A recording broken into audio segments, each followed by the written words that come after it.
Ryan Reynolds here from Mint Mobile with a message for everyone paying big wireless way too much. Please, for the love of everything good in this world, stop. With Mint, you can get premium wireless for just $15 a month. Of course, if you enjoy overpaying, no judgments, but that's weird. Okay, one judgment. Anyway, give it a try at mintmobile.com/switch. Upfront payment of $45 for 3-month plan, equivalent to $15 per month required. Intro rate first 3 months only, then full price plan options available. Taxes and fees extra. See full terms at mintmobile.com. Hello and welcome to All Indians Matter. I am Ashraf Engineer. Not too long ago, US President Donald Trump warned BRICS countries against replacing the dollar as a reserve currency. He threatened 100% tariffs if they did so.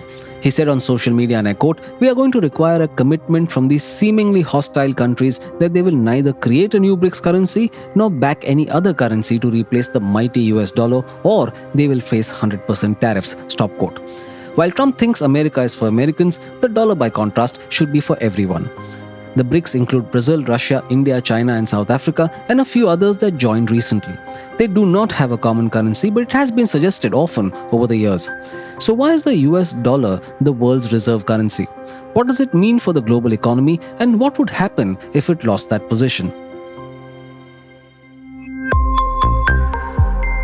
All Indians matter. A global currency is any that can be freely exchanged for another currency inside or outside the borders of the issuing country. The US dollar is the strongest such currency and is in fact the official currency of several other countries. How did it get here? The first documented use of paper currency in the US was in 1690 with colonial notes issued by the Massachusetts Bay Colony. They were used to fund military operations, and it wasn't until 1776 that the first $2 bill was introduced. In 1785, the US officially adopted the dollar sign with the symbol of the Spanish-American peso as a reference. Centralized printing began in 1869 at the Bureau of Engraving and Printing. Earlier, cash was printed by private firms, believe it or not.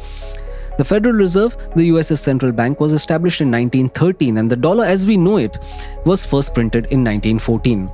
The Federal Reserve was created because of the unreliability of a currency system based on notes issued by individual banks. At the time, most developed countries pegged the value of their currencies to their gold reserves. But when World War I began in 1914, many countries suspended the gold standard to pay for the war with paper money. This in turn devalued their currencies. Britain, however, stuck to the gold standard to maintain the pound's position as the world's leading currency. However, for the first time, it needed to borrow money. The US, meanwhile, became the lender of choice for many countries that wanted to buy dollar-denominated bonds. Britain finally abandoned the gold standard in 1931, and the dollar unofficially replaced the pound as the world's reserve currency. Before it entered World War II, the US was the Allies' main supplier of weapons and other material. Most countries paid in gold, making the US the holder of the world's largest reserves of the metal. So with the gold reserves depleted, the currencies buying from the US could never return to the gold standard. To create a system for fair management of foreign exchange, delegates of 44 allied countries met in Bretton Woods in New Hampshire in 1944. There, it was decided that currencies would no longer be linked to gold but to the US dollar. This came to be known as the Bretton Woods Agreement. With it, the dollar officially became the world's reserve currency. Central banks became very important. They would fix exchange rates between their currencies and the dollar. In turn, the US would redeem dollars for gold on demand. Central banks maintained a degree of price control over their currencies by buying or selling their currency to regulate supply. With countries replacing gold reserves with dollars, they needed an instrument to store those dollars. They couldn't exactly keep those massive amounts in cash, so they began buying US Treasury securities, which were thought to be safe. That then is how the dollar became the world's reserve currency. But why does a reserve currency matter? Firstly, it helps investors and governments conduct transactions such as paying for imports, investments, borrowings, and also to set prices for commodities like oil. So, reserve currencies are the foundation of the global financial system. All international prices, contracts, and transactions are quoted in terms of the reserve currency's units. In addition, investors, governments, and sovereign wealth funds see it as a safe haven to protect their assets during periods of uncertainty. Geopolitical events such as the Ukraine conflict and the 2008 financial meltdown. Generally, the dollar is preferred for three reasons. 1. The US is a strong sovereign nation backed by a robust economy. 2. The international community trusts in the stability and standards of its government and institutions. 3. Inertia. It's very difficult to change a decades-old global financial structure. There would be some nations that could exhibit one or two of these characteristics, but none that have all three. It's true, however, that the dollar has lost some ground in recent decades. One reason for this is globalization and the emergence of several new economies.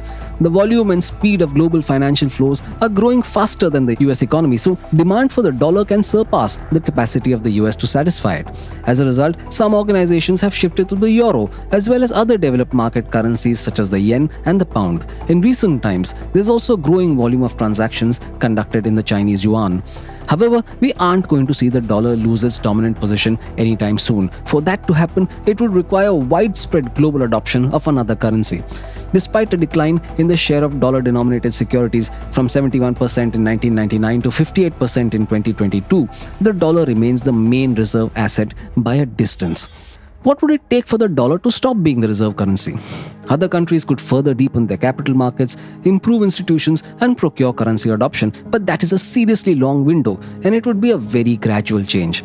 In another scenario, technological innovation would outpace payment and regulatory innovation, creating a situation where trust in technology replaces trust in nations. For example, many believe in cryptocurrencies today. There are problems with it, but we could have something more robust in the future.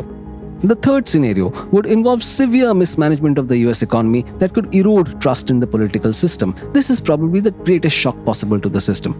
As you can tell, the underlying sentiment in all three scenarios is trust or an erosion of it. However, despite the turbulence of recent times, there is still a lot of trust in the dollar and in the institutions behind it. So de-dollarization is a very distant possibility. But let's go on a flight of fancy. Let's assume we are living in a world where de-dollarization has occurred. What would its impact be? Fundamentally, it would shift the balance of power, reshaping the global economy. The US would feel it the most with a broad depreciation of its financial assets. Return on equities, for instance, would plummet due to divestment away from US markets. A weak dollar could create inflationary pressure in the US by raising the cost of imported goods and services. Today, most energy transactions are carried out in dollars but are also being increasingly priced in non-dollar currencies. Russian oil exports, for example, are being bought by buyers in their local currencies. This trend would strengthen. Central banks would increase their gold holdings to diversify away from a dollar-centric financial system. On the payments front, the trend of new payment systems facilitating cross-border transactions without the involvement of US banks would grow and become the norm. But I want to repeat what I've said already. De-dollarization is not imminent. Yes, there are changes in global money flows and there is an alternative financial architecture coming up, but there is no imminent de-dollarization risk. The factors that support the dollar's dominance are well entrenched, supported by deep capital markets, predictable legal systems, and the US's economy. Across the world, people benefit from safe dollar-denominated assets.